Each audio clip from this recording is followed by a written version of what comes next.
What's up with you? Anything new in the AI world for you? It recently I've just been really focused on this virtual staging app, which has morphed into virtual renovation. And of course that was something that just started with talking to Google AI Studio.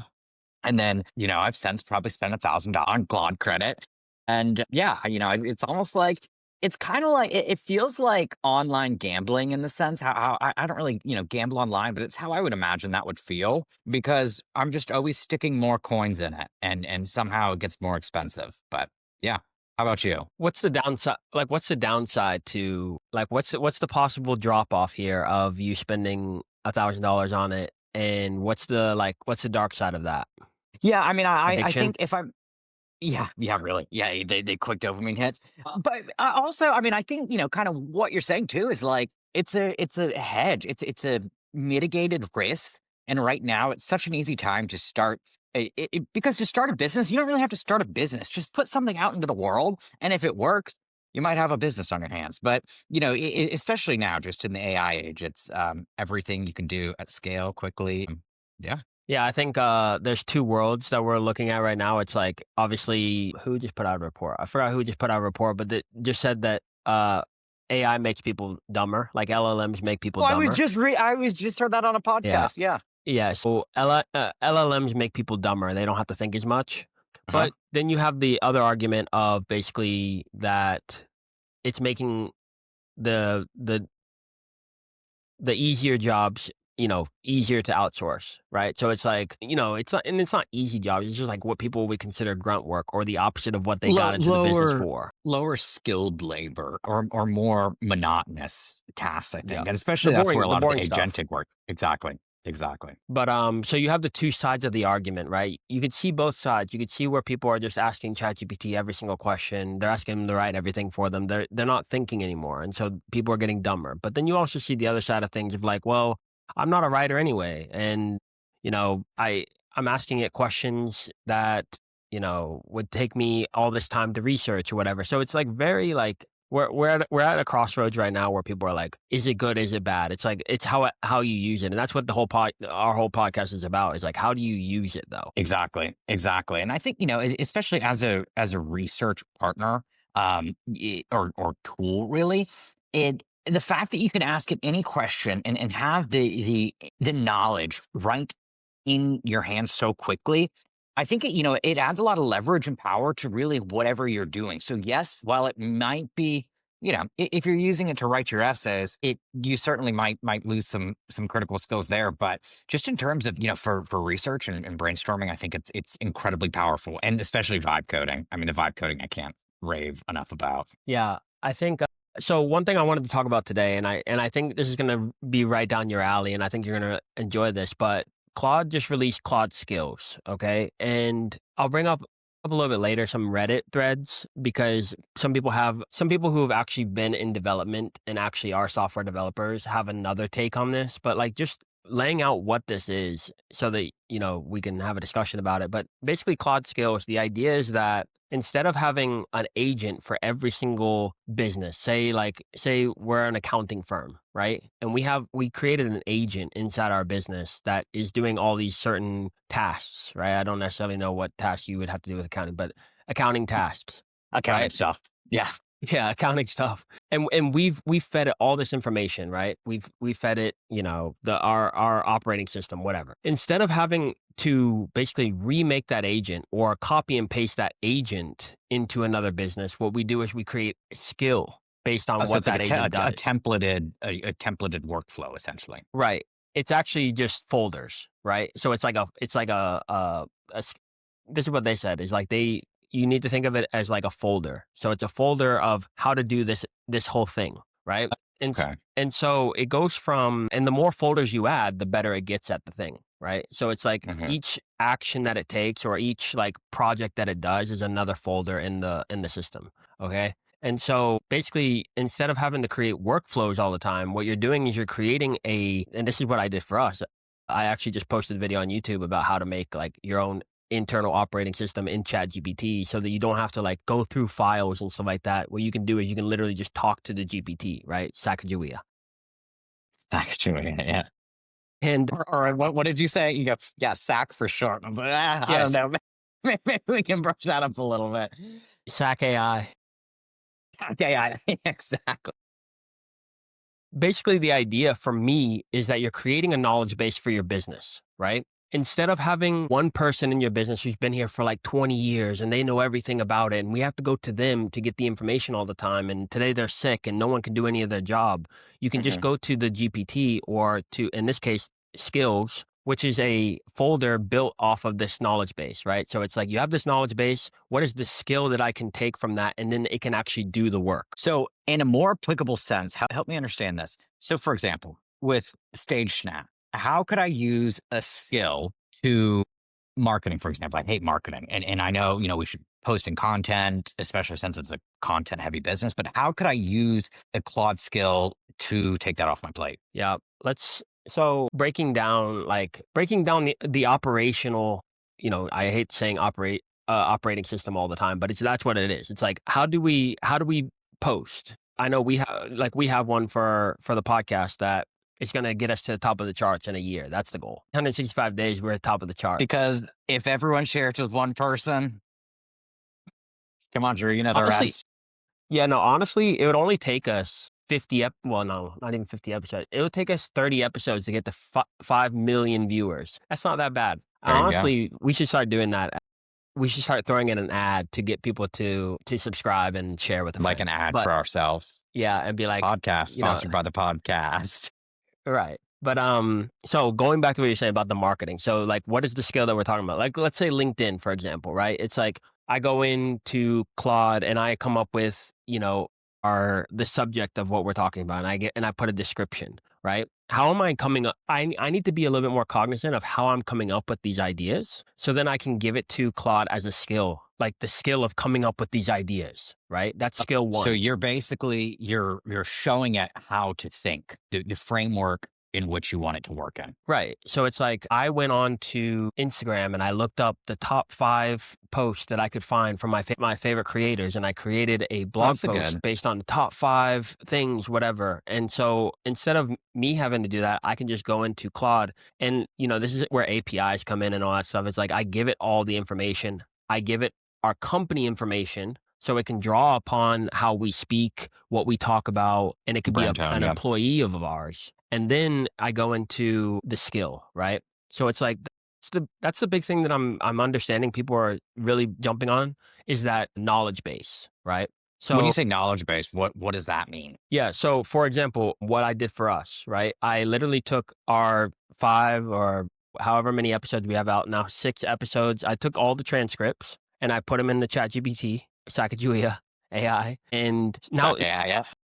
and I took our brand book, our, what we do, like what our podcast is for now. And I put it in there. And so now she fully understands who we are, what we do, what we've talked about in the past. She knows everything we know about our podcast at this point. And so she is now able to answer any question you have, right? Yep. We've given her a pronoun too. Yeah. She only has one pronoun though. I don't want to get too political.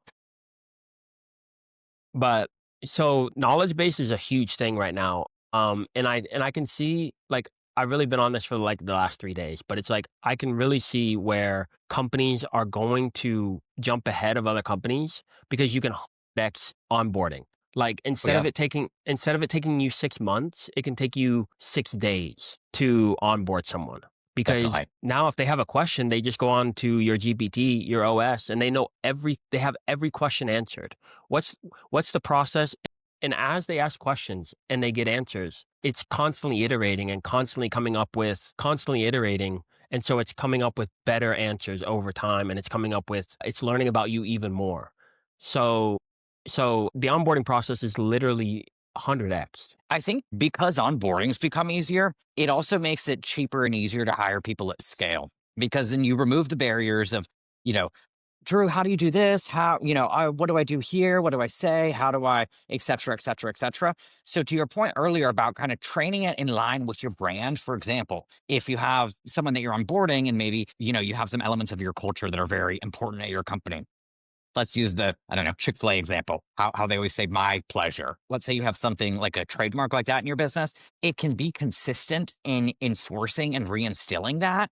And like you said, just make the hiring process a lot easier because you're just taking out so many bottlenecks in that process. I mean, virtually, I'm trying to understand how this can play out more at we talk about Chick-fil-A, that's like I'm on the floor, I'm constantly interacting, customer facing more is what I'm saying. Is like when you're customer facing, I'm trying to figure out how this is going to work even better other than the fact that if I have a question, I could just ask the GPT, and I could use my phone or I could whatever, but can you really do that in real time? Maybe not, but maybe it's like it's an earpiece or something and it's like you're able to speak with the AI. I don't know, but when it comes to like sitting at a computer, whether it's customer service, whether it's finance department or especially HR department, 100% HR department, they're gone. I mean, at this point, like, Good. I mean, it's just like, it's like, hey, Timmy did this thing at work today. What in our handbook? Like, what is the Yeah. next step? And it's like, okay, Reference the rule, log it. Yeah. Yeah. Yeah. right, Exactly. right. And so it's like, we human beings no longer have to be at the helm when it comes to like whether or not Timmy should get fired or not because like that was the boss that he was hanging out with, whatever. No, we put it into the AI and it said you're fired.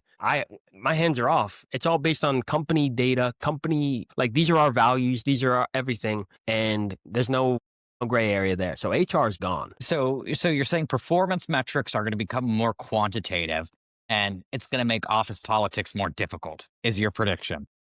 There's still gray areas, obviously. It's like gossiping is like how do we quantify gossiping? It's like so that's different, but it's like I mean, specifically also customer service is like this person needs a chargeback. What is the policy? Instead of having to ask the CEO what the policy is, it's going to be right there and it's going to tell you the exact and it's going to reference where it is in the handbook because the alternative is like you have a handbook or whatever you get and it's like, okay, something happened. I got to go through the chapters and figure out what I need to do about this chargeback, right? It's like, no, that's done. That's done. So yeah, that's sort of been my obsession is just like this knowledge base. And so for our podcast, like every episode we do, it gets better, right? So it's like, So just to kind of double down on that knowledge base, it's uh, basically it puts boundaries on the AI. Is that correct? Like it kind of puts parameters or it'll kind of box things because when you say knowledge base, right? I think like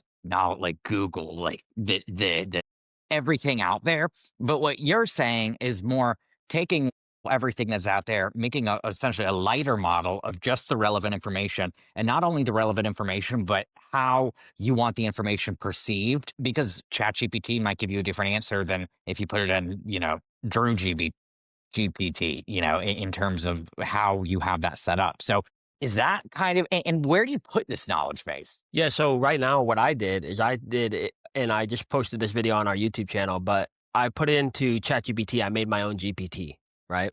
Sacagawea AI. Basically, I go in and I upload all of our files, everything we've ever said on this podcast. I upload it. I upload our process of how we post Riverside, Opus Clip, how we do those things. Instagram, the analytics, all that stuff. I put it in there. And so it knows our company just as well as we know as we're coming up with things. And also another thing that, companies can and should do is transcripts from calls, right? So it's basically like right now, the GPT can't necessarily get on the call with you. That's coming very soon. I've talked to a lot of people where it could integrate with your Teams or your Google Meets or whatever, and it could be on the call with you and immediately just send it into your GPT, right? So it's basically your company brain. And what you can do in your GPT on Chat GPT is you can turn off outside input. So it's only pulling from all these different files and all these different, playbooks, frameworks, whatever you have in your business, like literally sales scripts, whatever it is, it's in there. I mean, it's What it's literally happens limitless. if I put something in and you turn off like the access to outside knowledge and it doesn't know? Does it make something up with the data that it has, or does it tell you? I don't know. That's a good indication that you need to think more about what you've put in, right? I So got it's you. like, for example, this client called and he wants to, end his contract with us. Oh, Sacagawea, what's our Hey, policy Sack. on Yeah, yeah. yeah, what's our policy on client cancellations? Mhm. It's like, I don't know, but what I can come up with from the OS is this, this, and this. And it's like, hey, we need to like come up, like, let's have a meeting right now and come up with what we do in this situation. Write it out, or you have a transcript of what you guys are talking about, you put it in, problem solved. Now we're constantly getting better and it's constantly improving. Like, yeah. So that's what I've been obsessed with, because it's like right now, if you are in a company with people who've been there for like 5, 10 years, whatever, all the knowledge is like in their brains. And so it's like, instead of having these three people train the new employees that are coming in, and like, people aren't going to read their handbooks as soon as they get off work and all this stuff. They're not going to study. Instead, they just have GPT that can just answer the questions when the questions arise. It'd be kind of cool. And I bet maybe we should do this. With all these, the private equity buyouts and yeah, the silver tsunami going on, a lot of times it's negotiated that there's like they'll consult, they'll stay back with the company for a little bit, basically to be that knowledge base. I bet there's a big opportunity there to kind of Mm. go in, format a process in onboarding to collect all that knowledge from that you know guy that's been running this business for 50 years about all the nuances, and then also be able to take all the existing files, data, etc., and then prompting the right questions in terms of, well, Drew, when this happens, how would you handle it, and basically collecting all that, so then that way, as the business is conveyed and transferred, I think it can make it probably the business more valuable too, because obviously private equity would want to pay more for something that's easier to acquire and run. No, that's actually a great point. I think the another thing about this is what is a business at the end of the day? The business is the product and the distribution, right? The product and the distribution, in the sense of like, can we get it there, but also can people know about it, right? So like, me Yeah. and you always You talk have about distribution. something to sell and then a way to get it out. Get it out, right? So it's like, if it's an actual product, then it's like, yeah, we actually need to distribute this product out. But if it's a podcast, it's like distribution is the awareness, right? And so let's say it's like a product, right? So you need both. You need both product distribution and marketing distribution. And so if you buy a business, now you're not, and people do this now, but you're not buying the business necessarily for the people anymore. You're buying the business for the product and the distribution, right? Yeah, yeah, you're And buying the book of that's both. business. Yeah, not even the book of business though, because the book of business now is AI. So it's like, if I want to buy, I'm not going to go as crazy as like Apple, but it's like, I want to buy, a publishing company, right? Mhm. It's like, I don't necessarily need even I don't need any of the people in there, because all they're doing is they just know what to do. They've just been in the business for 10 years. But if I had AI, and I took all their like, say I was able to, like, I could, swing a wand and just be like, I'm taking all of your documents and putting it into AI, like, in 2 seconds. I would have Just say, all their knowledge. what about my data? That's gonna be sold to China. Well, yeah. So that's the thing, is like, now it's like, why? I mean, you said it perfectly. Why do we need to keep the CEO on for 2 years? And that's good for a CEO, because CEOs don't want to be on for 2 years after they've sold the company. And so it's like, oh, why are we keeping them on? Oh, because they need to train and teach and all this stuff. It's like, no, not anymore. Just, we have our own OS. We have our own Sacagawea AI. Yeah, exactly. So, Drew, if you were making that process for that software for someone selling their business, what are some things that you like? If you were tasked with that mission to make that, what would you be asking the owner? Like, what data would you be wanting to collect and document? I think we're at the point where it's like, if you can ask the right questions, then you can speed up. Like, we But talked what about what this, would the right questions look like in that right? framework? Right. And where I forgot who it was. It was like, I forgot who it was. It was CEO of one of these big companies. And they were like, we're getting to a point where communication is the differentiator. The way that you communicate with employees, the way you communicate with AI is the differentiator. And so the questions that I would be asking, and again, this is way more complex than I've ever dealt with. If I was buying Apple, it'd be way more complex than what I'm about to Yeah, we're say. shooting But from the hip here.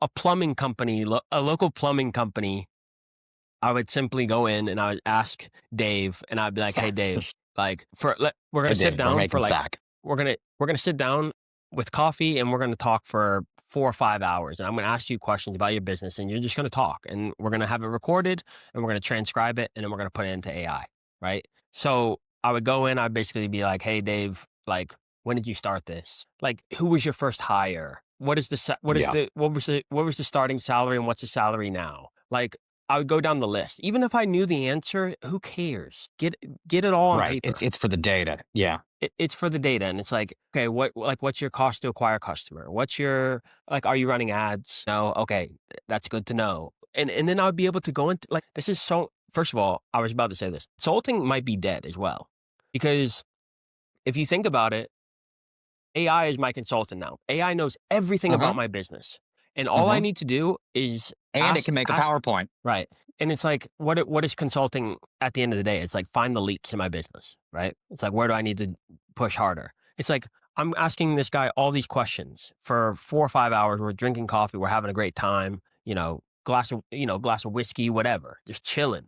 And I'm asking him all these questions about his business. He's giving me all the answers. We just acquired his company. And so boom, he's just going down the list, You can do it as you part of know, due diligence too. yeah, and it's like people do this already. They go by the numbers and all this stuff. You throw it into GPT, or at some point they're going to have enterprise AI that's not like you can. It's going to be all proprietary. It's not going to go to OpenAI. It's not going to go to Anthropic. Like it's going to be proprietary, but it's going to do the same thing. And so you should like understand it. And so you're going to throw all this information into the GPT, and it's going to be able to answer any question you have about that specific company and that specific business, right? Anything you would ask the owner. It Imagine, and also no offense, but like these owners don't have like 250, 300 IQ, right? So you might ask them something, but they can't recollect a certain data point or a certain like specific Sure, moment in time or whatever. And it's like sure. this is 200, 250 level IQ, being able to run your business basically. Exactly, exactly. And a lot of that too, it becomes, you kind of touched on this, but the intentionality that you bring when you are asking the questions and making sure that you are asking the right questions to provide the right parameters. For with StageSnap, for example, how it has the output basically, it has so many rules in guidelines and parameters. It's kind of interesting, based on different renovation levels and tiers, but in terms of also like locking the proportions, in making sure that the architectural integrity remains the same, like windows aren't moved, floors not changed, and everything kind of is locked in. And I think that's really where a lot of the future and kind of opportunity is too, is essentially AI wrappers, which it's kind of getting a bad rap, haha, no pun intended, right now. But all you're doing is you're building out the UI for the brain, because people don't know everything the brain can do. And even in the human brain, it's like you use like 3% of your brain or whatever that stat is. Probably, obviously the same thing with AI too. So if you could take something super neat and extract it and put it in a clean UI that's friendly and easy, I would say, to adapt from the current internet. What do we call it? Web? What is it, like web 1.0? What Web 2.0, well, yeah, web 1.0. Yeah. whatever like the regular Google is. I thought we were at 2.0 now. Maybe, I don't know. I don't either, but I think you know what I'm talking about, and I think Yeah. everyone knows what I'm talking about, hopefully, because we know everyone in our audience is geniuses. That's why they're listening to it, right? I mean, they should actually call in with the answer and tell us. But point being, I think if you could be that Sacagawea, that translator of translating the abilities with the interface, I mean, that's a huge. I mean, you're a market maker. I mean, it's like I think I'll come back on to the podcast next week and come up with like even better ideas. But like right now, it's like the bottleneck is like the knowledge. In my opinion, the bottleneck is the knowledge. Like, Mhm. why the heck is a CEO? Other than risk? Why is the CEO a CEO? Like, why do we put him in charge as opposed to everyone else? Because of their knowledge and understanding of the business that they're in, right? It's like, well, why don't you just go do it? It's like, well, also the behavioral stuff, like the tolerance of risk and all that stuff is also a part of it.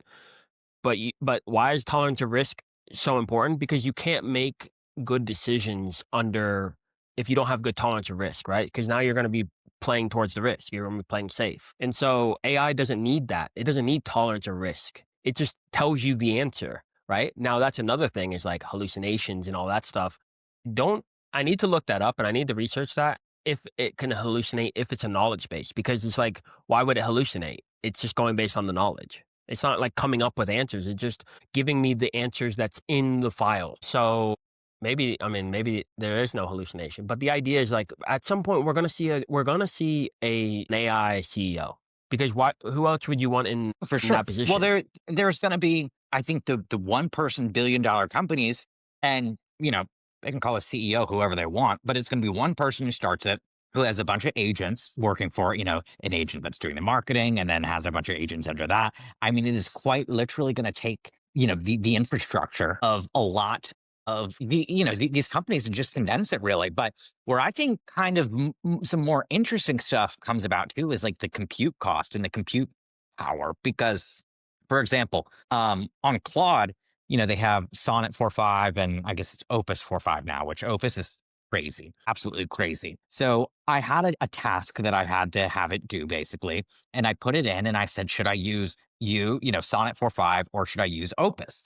And it was pretty cool because it would say, it said to use Sonnet, it was like, I think like $2 or something to execute that task. And then for Opus, it was 16, $17, and Sonnet was able to do that task. So I guess my point in saying all that is it's not free. It's not entirely free to do all of this. And it'll be interesting to see how people adapt because I think you're already kind of making a big ask by saying, hey, change and adapt and pivot to a different way of thinking or way of doing. On top of that, getting people to genuinely pay for that. But I also think that the people who are adopting are going to get rewarded, the early adopters.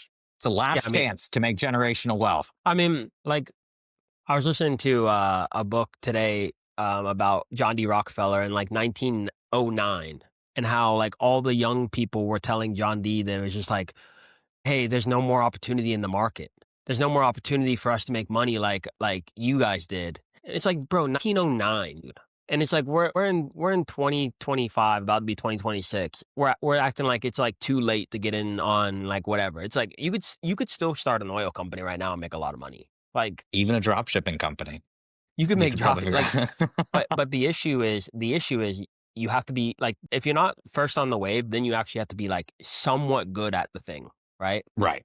And You can be, yeah, exactly. and one thing I'm realizing is like you don't have to be that good either, but it's like you have to be good minimum. And so that's why we started this podcast. Like this podcast will make you good. Will it make you great? You got to pay for that. You got to pay I for don't that. know. Exactly. You got to pay for it.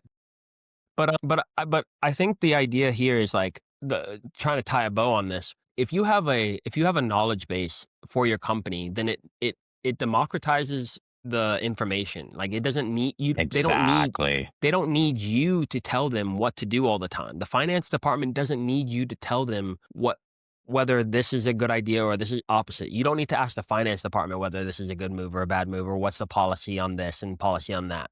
Like Jeff Bezos was saying, like he doesn't like communication in his company. He tries to eliminate communication because communication is friction.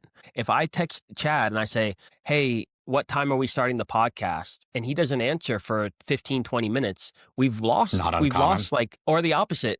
Chad texts me and I don't respond for 20 minutes. We've lost like momentum. We've lost like the train of thought. And And its scale, I think, is your point with that scale because for that sure, yes. compounded is maybe in one instance of that it's not that big of a deal, but when it compounds at scale throughout an organization, then it starts to become more of a big deal. But that's interesting about the Exactly. friction. And this gets rid of friction. Like the more I look at it, the more I'm understanding that this is basically what a company is, or it's at least one like silo of a company that is so important. If you took over Amazon tomorrow, like you took over the whole company of Amazon tomorrow, it would take you so long to get up to the pace of what's going on and like understanding every single part of the business. Like that's why people come in for like or they either hire internally or they bring someone in that follows them around for like 2 years before they even hire them, right? This gets rid of that. Like, it's literally like a high level. Again, it's going to be proprietary at some point. They're not going to just be putting it into OpenAI, but like it's going to be proprietary, and you can basically go in and ask it any question, or you can talk on the phone with it and ask it specific questions about the business, and it'll just answer it as if it's the CEO or as if it's the finance department, and that allows you the ability to not have to be the main person in your business, whether it's like you said, it's a one person business, because the next part of this is that you start putting AI agents in with the knowledge base. So it's like start posting on LinkedIn based on our knowledge base. Go start managing our books based on our documents and our OS. It's going to be this is the basis of hiring AI employees, AI agents, and you just plug them up into the knowledge base. Yeah, exactly, exactly. And in some ways too, Drew, it's kind of sad in the sense that like you go on X or LinkedIn even, and you're like AI, AI. You can always tell it's AI when there's like an M dash, that like long line, because you can't do that on a keyboard, but AI will do those like crazy. So between that, I do get worried about, I guess, how messages are going to be conveyed, especially you see like, the AI videos now. And then now, I mean, on Sora too, I'm like making videos of me and my dog, like, in communist Russia, just like these crazy, crazy things. And it's so realistic. I mean, so realistic. So I'm wondering how it's going to impact kind of, and how companies are going to cater to humans' desire to be communicated to from other humans. I think we've talked about this on recent previous podcasts, but I think that we're going to split off into two places, right? We're going to have high level creators, like human being creators, and they're even doing these things like where they're creating the new Hollywood, like out of I forgot where they are. I think it's like Ohio or something like that. But they're bringing all these creators, all the top level cinematographers, like young kids out of college, and they're putting them in this like one place and creating the new Hollywood or whatever. They're doing that in multiple places. So it's going to be like high level creators, and then it's going to be AI content, basically, right? So you're saying the sauce is in the editing and the creative, in the ideation of the concept. Interesting. Because And I think about think, how hard that is to do for an AI to do. and for it not to sound stupid, yeah. Right. And so it's gonna be if I was because I bet on content. That's what I bet on. And right now, creators versus AI, there's not that middle ground, those and I hate to say this because it's like I might start posting these a little bit more, but it's just like the talking head videos of just like someone holding an iPhone and talking head. We have about like a year and a half, 2 years before that's completely gone. Like no one's going to be able to tolerate that because it's either going to be super high quality or it's going to be AI generated. And AI generated is probably going to be look better than like there's so many AI. There's not so many. There's a few AI creators now that are basically they're AI influencers, but they look so real, and it's like the editing is so good. No normal talking head's going to be able to compete with that, right? So it's like we have like a year and a half of talking heads left, and then it's going to be those two, like high level production versus AI creation. So where do you think it's gonna go if these, because I feel like, like the 11 Labs, talking heads, especially in the digital marketing and advertising world, it's like the shit. And they talk about how like the hot girls will perform better on conversions. So being able to be some, overweight guy in your mom's basement and come up with this really slick, high converting ad of this super hot, young blonde girl, how are they going to like how is that going to change, especially that it gets better and better and better? Because you like the actual girl posting it versus her AI, it's going to be hard to tell that difference. Yeah, it's just like why first of all, why are you watching it in the first place? It's like, why am I watching this video? Is it because she's hot? Is it because of what she's saying? Both of those can be generated by AI, right? And I've always said that content is not necessarily a quality game, it's a rep game, and you just try to get better each and every rep, right? And so it's basically like it's not like it's like going to the gym. It's not like, making a painting. Like a lot of people think that it's like making a painting. It's like no, it's like going to the gym. You go, you suck, and like you're super weak, and then by the 9,000th rep, you become strong and, you know, fit. So that's what content is like, and AI is gonna give you the opportunity to do those reps way quicker, and you're gonna be able to iterate slightly every single one, but you're gonna be able to get 1,000 done in, like, a week rather than 1,000 done in a year. And Mhm. so everything about AI for me is like a leverage point, and it's allowing us to leverage code in a way that we wouldn't be able to have done if we didn't have 4 years at MIT. Right. Yeah, exactly. Just $30 on Opus is literally, I mean, it's crazy because I'm sure you could figure out some sort of like conversion factor of, for every dollar you spend on Opus 4.5 is like $10,000 spent on, human development and X hours, et cetera, et cetera. And that's the other thing, kind of pivot to vibe coding a little bit. I posted in this Facebook group, I posted my project in this group, got a lot of really great feedback on it. And some of the questions that I got on it, Drew, was basically, and this is in the vibe coding group, like, was this 100% vibe coded? Was a big question. Yes, absolutely. I don't even know, people talk about their local environment. I don't know what the hell a local environment is. Okay. I just go through my little workflow and all the changes are just pushed to the main branch. It's probably a terrible way of doing it, but it worked. So that was a big question. And then also the other question being, how do you actually get it into like a live website? And the answer to that, well, we are not yet sponsored by them, is Vercel. Vercel is the shit. Yeah. I just found out about it a couple months ago, and when I did, I was like, "This is crazy," because that's kind of the bridge between your Claude Code and the internet. Because if you just go on Claude Code and you don't know what you're looking at, it's going to be a little confusing. So that's the bridge, and of course, we have more trainings and lessons within our community to delve into that deeper. My point being is that, and we've said this time and time and time again, if you can talk in English to an AI and you have an idea, it can be built and executed in 24 hours. Yeah, no, I think, that's a all great points. Is like, you don't need the 4-year degree of, software development anymore. You just need to but I will say what I've realized in life, there's this, like, middle gap, right? It's either we're gonna spend 8 years learning this trait, or we wanna spend 5 minutes. There's no, like, middle ground. We're gonna either spend $40,000 to $100,000 in college to learn this, or we only want to spend like $25 a month or whatever. So it's like when I asked you at the very beginning to bring this all full circle. I asked you like, what's the dark side of it? But realistically, it's even if you stop doing it today, you literally paid $1,000 to learn how to do this, like hands on. 100%. Yeah. And our listeners and viewers don't have to do that because we made a course for you. Chad made a course for you that is free on the YouTube channel. We'll leave a link in the description, but make sure you guys go check that out to make your first vibe coded app. No, what is it? No, you don't You know don't how have to to, touch a line of code. you don't Yeah. need to know how to do it. Yeah. You don't have to, yeah. I didn't know shit about shit is my line. And I figured out how to do it. And I think we did it in what, like 23 minutes? Something Yeah. along those lines, maybe like 30, which crazy. That would have taken probably no less than 30 days and old development world. Yeah. No, I mean a lot But of it'll, money too. It's like the yeah. people spend hundreds of thousands, if not millions. There are people who out there who spend millions of dollars on their software.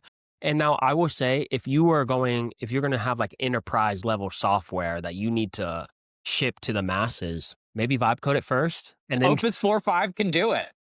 Opus 4.5 can do it. I'm trying to think of obviously you would need a team behind it eventually, but I'm saying like I'm trying to think of a situation where you would need to have 100,000 to, $999,000 put forth for an app.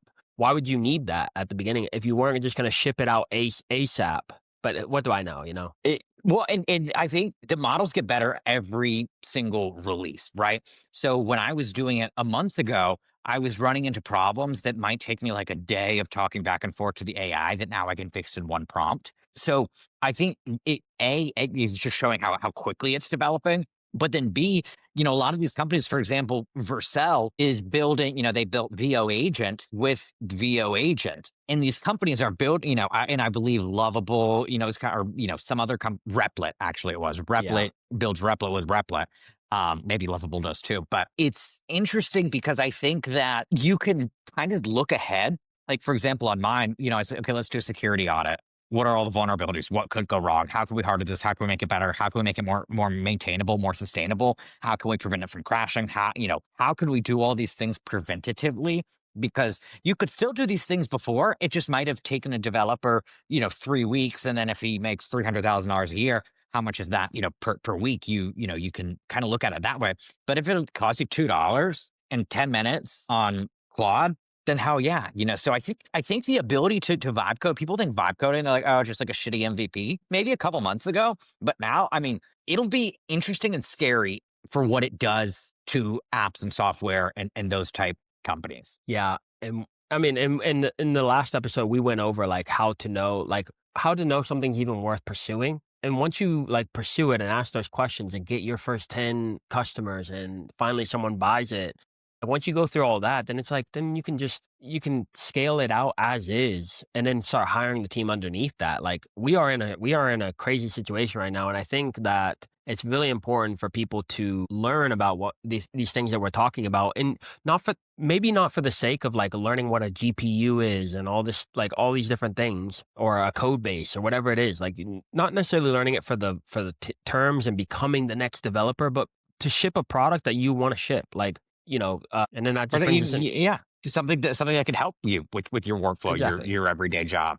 I mean, I started this because I was like, oh, I'm paying $24 for virtual staging. I'm pretty sure AI could do this. And while it became far more complex than I anticipated, lo and behold, you can do it and it can work. But the real bottleneck though is the marketing and the distribution. Because, like, for example, you know how to make lemonade, I know how to make lemonade, but Country Time makes a lot more lemonade than we do because of their marketing, their distribution network. So I think it's going to become less important on from the technical perspective of product, and really where I think it's going to be the Wild West. And it'll be interesting, to your point earlier about how the AI people, the marketing, the talking heads and stuff, because that's going to be your main channel marketing. And I think that's also going to be the hardest part. And it's going to be where good products, excel and Yeah, I come on think strong. I think yeah, you said a lot of great things. I think that the the marketing is going to be the main piece, and how do you get this out to the world, with the caveat that I think distribution is going to be more commoditized when you only have to pay. There's two ways of going right now. You either pay an editor to like $20-$30 a reel, and you sit on Riverside like we're doing right now, and you just read off. The best way to do this is have a bunch of questions from Reddit on there about your certain business or your software. Have all these questions, boom, run through it, send it to the editor. Now you're posting every single day for 30 days. Then you do it again and again and again. You could do that. That's very simple, and you can get a lot of traction in a year doing that. But the other way is what we do using Opus Clip, and basically it's like we're just getting 100 at bats every single episode, because it's like, I mean, it grades our virality score, and we just go in there and we're like, hey, Does it boom. really? It's like 90. This is 99%, 99. This score is 99. Like it goes based on hook, Yeah, this is retention, reward. 99% not to go viral. Yeah. Um, and it's like we can actually, and then you can set it up to actually just post for you. And so distribution is no longer like it's not going to be an issue. The only differentiating factor is going to be what I said at the beginning, which is the quality of what you're saying. The creative of it. You still have to maintain, like, when we come onto these, we can't just, blank out. Like it requires us to think and interject, knowledge and things of that nature. So yeah, I mean, I guess that is the moat, is your individual experience. True. So I think it's important, and this is why for on our podcast we want to give away as much as possible from what we're learning to like cut down your learning time. So then that way, selfishly, you guys will thank us when you guys actually ship a product using Chad's course. You ship out a product. Yeah, We don't take percentages. We're happy only to, small percent, only small percent, 1-2%. but the knowing that it was us that gave you the knowledge is good enough for Hmm. us. Unless you want to give us a percentage, then it's like, okay, well, we'll discuss. But with all that said, as we wind down, I just want to reiterate one point that I was going to make and then let you finish. The most important thing for people to understand when they listen to us talk is that the goal here is to be able to use these things, right? And so what we talked about here was the knowledge base. One of the things we talked about was the knowledge base. And I talked about this in my video, in my course. It's if you don't have an operating system for your business, that's a problem. Make that. Now, if you do have one, which you should, put it into ChatGPT. You're not unless you're Steve. Rest in peace, Steve Jobs, not Steve Jobs. And unless you're like Jeff Bezos or Elon Musk, don't put it in the ChatGPT. But if you're a local plumbing company or a local, even small SaaS company, put it in the ChatGPT, create your own GPT internally and use it. This is also what I was going to say is like, use your own products. You were saying it with Replit and Lovable and Cursor now is doing all this stuff in Cursor. So use your product, use your GPT, actually give it out to your employees and tell them to use it. Don't ask me, ask the GPT. That it's smarter than me. So don't ask me. And use it, iterate it, make it better, put it on meetings, all these different things, like use it. And if you can use it, then it doesn't just make you better, it makes the GPT better, which makes your company better. So that's a big takeaway for me is that you guys make that. And I made the whole course on that, how to do it in 20 minutes. So go check that out. Shameless plug. That's shame. Any last words, Chad? No, I think like you said, just go out and hit the pavement. There's nothing that you can really break. So just start to incorporate it. I know we say that every single time, but the more you use it, the more you realize the scale and the application in which it can help you. Use it or lose it. And when I say it, I mean the chance. Use the chance. Exactly. Seriously. And I think like obviously we were too young to remember the perspective of like what it would be to be, a 20, 30 something year old professional in the wake of the internet age. So it's hard to kind of compare it, but I would have to imagine there's a lot of parallels that fall over each other. And even, with AI, I think it really is going to be bigger. And might the bubble pop greater? Perhaps, but yeah, get on the right side of the pop. Someone was saying they were like, when the internet came around, they were likening it to like the new oil or they were likening it to the car, I think it was. Like they were likening it to the car and that innovation. And Jeff Bezos was like, no, this isn't like the car. This is like electricity. This is like we're changing the world in not just like in the car is obviously important. It's very important. But electricity is like powers everything. Everything, yeah.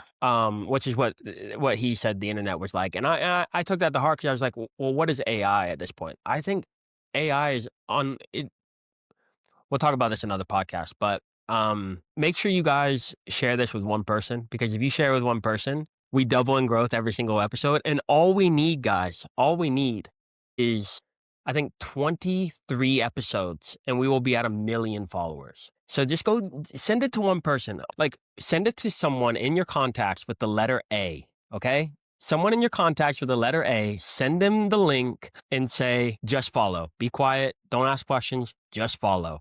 And if you do that, I'm sure we'll be at 1 million in 22 episodes. Appreciate you guys coming on. Chad, as always, use it or lose it. Use it or lose it. Yeah, dude, I want to get